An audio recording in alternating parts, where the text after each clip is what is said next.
most people don't know or don't care who you are. Sometimes if I tell somebody who I am, they'll say, no, you ain't. Let's give a big round of applause for the one and only Mr. Bill Withers. Give him a big round of applause.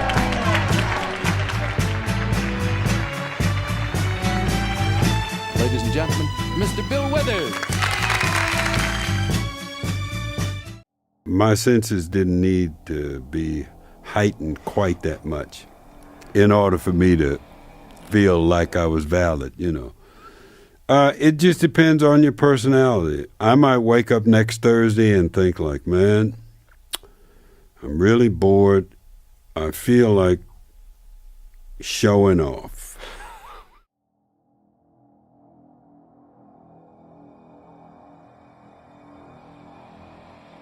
The musical genius behind songs Lean on Me and Ain't No Sunshine has passed away. Bill Withers died after a battle with heart issues, but not before becoming a beacon of hope during the coronavirus pandemic. Lauren Tomas. Few singers have had a baritone as deep and reassuring as this amazing vocalist. Even fewer composers have shared the West Virginian's inherent ability to express a wide range of emotions and perspectives. Gladness, appreciation, jealousy, and contempt, all with maximum conviction and concision. This performer was so laid back that if you weren't a fan, you'd have no idea you were sitting next to a multiple Grammy winner.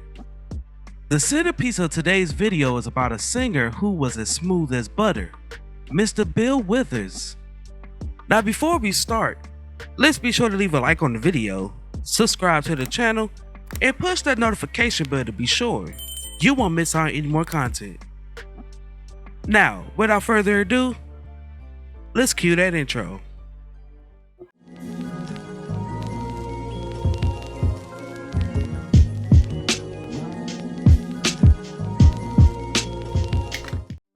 Born William Harrison Withers Jr. on July 4th, 1938 in Slab Fork, West Virginia, but was raised in nearby Beckley. The son of a maid and a coal miner, Bill was the youngest of 6 children, and his mother, Mattie Galloway, worked as a maid. Growing up in the segregation city of West Virginia, where race was separated by one train track. My family lived right beside this railroad track. And so all the white people lived on one side of the railroad track and all the black people lived on the other side of the railroad track. Well, my mother bought a house that was just on the side that she wasn't supposed to buy it on. But it was, you know, just 2 houses, 2 families, you know, that were allowed over there. But when I was growing up, wherever I heard noise, that's where I went to play. And everybody called me little brother. In fact, my mother was looking for me on the side where all the white people lived once, and she was calling me by my name, and nobody said, no, we haven't seen him. Then she thought, well, maybe they call him, so they said, have you seen little brother? And said, oh yeah, he's right over there. So there was always a certain interaction here, I think more so than most southern states. By the age of 3, his parents divorced. Growing up like many people did, Bill was a church-going kid. He wrote his first song at the age of 4, but his talent wouldn't truly manifest for another 3 decades. By the age of 12, he learned the devastating news that his father passed away. Growing up, Bill had a stutter and never really fit in with most kids his age. So after graduating high school, he enlisted into the United States Navy at the age of 17 as an airsoft mechanic. While in the Navy, Bill gained an interest in writing music and singing. Discharged after 9 years of service, Withers relocated to San Jose, where he worked as a milkman, made aircraft parts, and eventually worked on planes. While at an Oakland bar to see Lou Rawls, Withers overheard how much the singer would make from the performance and was inspired to acquire a guitar and improve his singing and writing skills. Withers quickly made his recording debut with 3 Nights and a Morning, an upbeat hard Scrabble shouter produced, arranged, and released by Mort Garson. The song went undetected, but Bill later modified it and released it under the new name, Harlem. After moving to Los Angeles and landing another aviation mechanic job, this time as a toilet installer, Withers decided to record a demo.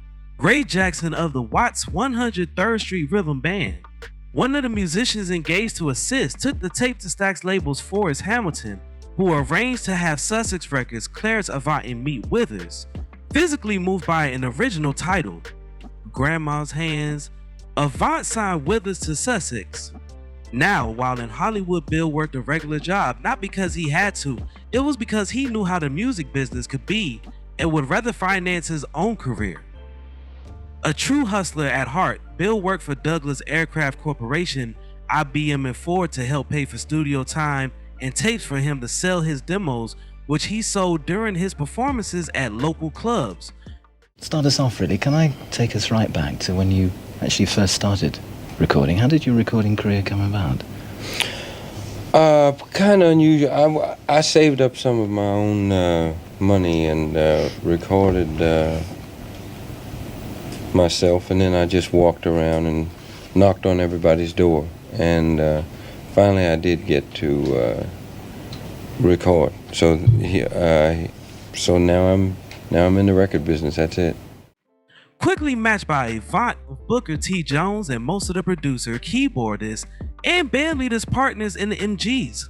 Withers cut, Just As I Am, a 12-song set with 10 originals.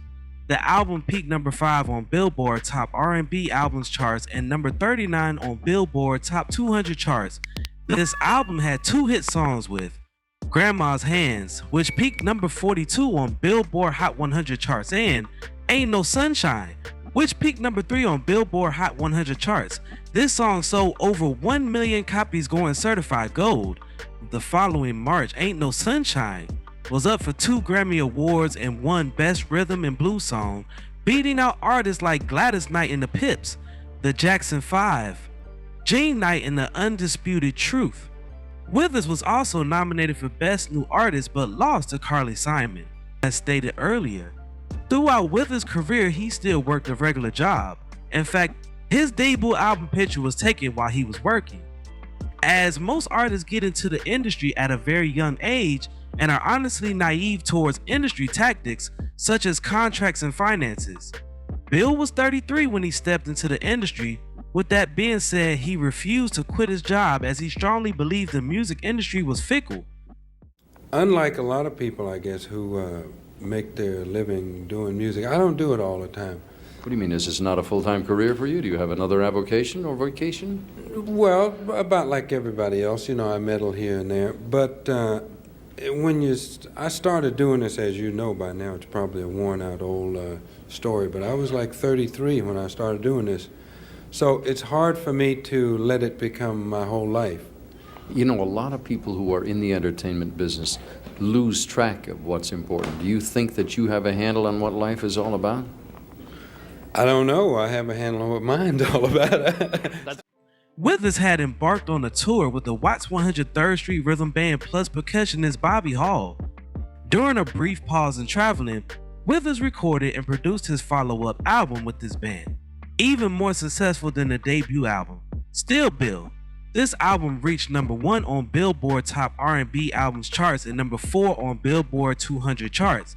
The album had 2 hit songs with Use Me, that peaked number 2 on Billboard Hot 100 charts, and Lean on Me, that peaked number 1 on Billboard Hot 100 charts. This song sold 1 million copies, going certified gold. Withers scored his 5th top 20 R&B hit with the late 1972 non-album single, Let Us Love, his 3rd straight top 10 R&B album with 1973's Live at Carnegie Hall. In 1973, Withers and actress Denise Nicholas got married, but the couple divorced that very next year. You just got married not too long ago. Yeah, I just got married, yeah. To Denise Nicholas? Nicholas, right. Right, room 222. Yeah. Beautiful lady, man. Yeah, Congratulations. nice lady, yeah. Just Thank from you. a girl's standpoint, is it extra hard, like 2 performers being married, like you never get to see each other? I've never been married any other way, so You wouldn't know, huh? I don't have any reference off of it. Is it hard for you to see each other? Sometimes, yeah, but you don't get a chance to get tired of each other either, which could be an advantage, Well, that's for sure. Still supported by his core band, plus the harper Dorothy Ashby in an appearance from Filiano, Withers closed out his Sussex phase with Adjustments, The confrontational and Aches set entered the charts in April 1974. There's one more thing I want to ask you, Bill, about your backup band. Where'd you get them? And, who are they? Man, they really are super good, man. I like them a lot. They're what used to be the rhythm section for the Watt 103rd Street Rhythm Band. Oh, yeah. So I got them from James Gadsden, Ray Jackson, Bernard Blackman, and Melvin Dunlap. Music sounds like that all you guys are kind of close, man, like a family almost. I think you have to be friends, primarily, You have to get along with somebody when you spend so much time with them. I think everybody has to like each other for things to be really tight. Also during 1974, Withers performed at the historic Zaire 74 Music Festival with the likes of James Brown, B.B. King, and future collaborators, the Crusaders. And he composed and produced 2 cuts on Gladys Knight and the Pips I Feel a Song. Bobby Womack approached Withers in 1975 to share lead vocals on the hit single, It's All Over Now, whose title coincided with Sussex Records' financial situation. By 1975, Sussex Records went bankrupt and all of their artists were free to sign to whomever. Withers was the most popular artist on the label, which made him a hot commodity to other labels. Withers pulled up stakes and signed with Columbia, where he would release the remainder of his music. From 1975 to 1978, Withers released new albums on a yearly basis, while the first Columbia release, Making Music, included names from the Sussex era band in the songwriting credits. It established the tone for the rest of Withers' output with an extensive cast of high-profile session players, including the Brothers Johnson, Wah Wah Watson, Ralph McDonald, and Ray Parker Jr., while Larry Nash joined Withers as co-producer. Highlighted by the number 10 R&B single, Make Love to Your Mind, Making Music peaked at number 7 on the R&B charts. Blackman and Dunlap returned for the Withers-produced Naked and Warm, which contained Close to Me, a swashbuckling number 8 Kintu, Use Me, and the 11-minute City of the Angels, one of the artist's most adventurous numbers, co-produced with Kenny Burke, Clifford Coulter, and Clarence McDonald. Menagerie returned Withers to the top of the charts in 1977 with the Soarin' Skip Scarborough collaboration. Lovely Day, the singer's 5th top 40 pop success. About Love capped the 1970s output and landed 2 more singles on the R&B chart. Despite the 7-year gap between About Love and studio album number 8, Withers remained a semi-active collaborator for the majority of that time. In addition to his early outside work, Withers proceeded to break out later in the 70s with a showcase on Quincy Jones. So I heard that, and he co-wrote and co-produced a song for Hodges, James, and Smith with Clifford. Withers began the 1980s with co-producing Coulter's The Better Part of Me and singing Soul Shadows for the Crusaders. More notably, he collaborated with saxophonist Grover Washington Jr., who was among the first to rework Ain't No Sunshine and Lean on Me co-writing, Just the Two of Us, with Ralph McDonald and William Salter in singing on the song. The ballad appeared on Washington's 1980 album Limelight, was released as a single early the following year, and reached the top 5 on the Hot 100 R&B and Adult Contemporary charts. Withers was nominated for 4 Grammys and won the award for Best Rhythm and Blues Song twice. This song was also famously sampled by Will Smith. Following Withers was difficult over the next few years. His relationship with Columbia deteriorated as the label regarded his material as unworthy of release. The proposal that Withers cover Elvis Presley exacerbated matters. There was the stray 1981 single, USA, and from 1982 to 1984, Withers collaborated in various capacities to recordings by Don Henley, Michael Berger, and Ralph McDonald. Withers' final album, Watching You Watching Me, was finally released in 1985. Commercially, it performed marginally better than About Love. It was put together from sessions that took place between 1981 and the year of publication, during which time the sound of modern R&B was fast evolving. Drum machines and synthesizers, which were somewhat widespread earlier in the decade, had become nearly ubiquitous by the time Withers retired. Withers won her third Grammy for a largely electronic recording. Club Nouveau's performance of Lean on Me was a #1 pop success in 1987, earning the vocal group a nomination for Best Rhythm and Blues Performance, while Withers was nominated for Best Rhythm and Blues Song. In some ways, it was a culmination of the nearly infinite number of times Withers songs, not only the major singles but also deep cuts like Let Me In Your Life and Who Is He and What Is He to You had been recorded and reinterpreted. The recognition didn't sway Withers, who was willing to stay out of the music industry, appearing on recordings by only a few musicians, including Marcus Miller and Jimmy Buffett. Through the mid-2000s, throughout his life, Bill has felt like a typical person. With him being an outlier growing up and getting a late start in the profession, he was able to read up on the industry and its strategies before anything happened. Withers was inducted into the Songwriters Hall of Fame in 2005, followed by the Rock and Roll Hall of Fame in 2015. As resounding as these honors might be, they are eclipsed by the eloquence of spirit that defines the songs. While he chose the life, free of flourish and fuss. Bill Withers' sound and songs are ingrained in the collective psyche of popular music. In 1988, Withers re-recorded the song Lean on Me, which won him another Grammy.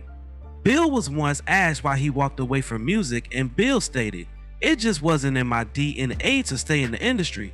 I don't have that gene that needs to draw attention." On March 30th, 2020, the world lost a legend when Withers passed away from heart complications at the age of 81. Now, before we go, I have a question for you all. What is your favorite song from Bill Withers?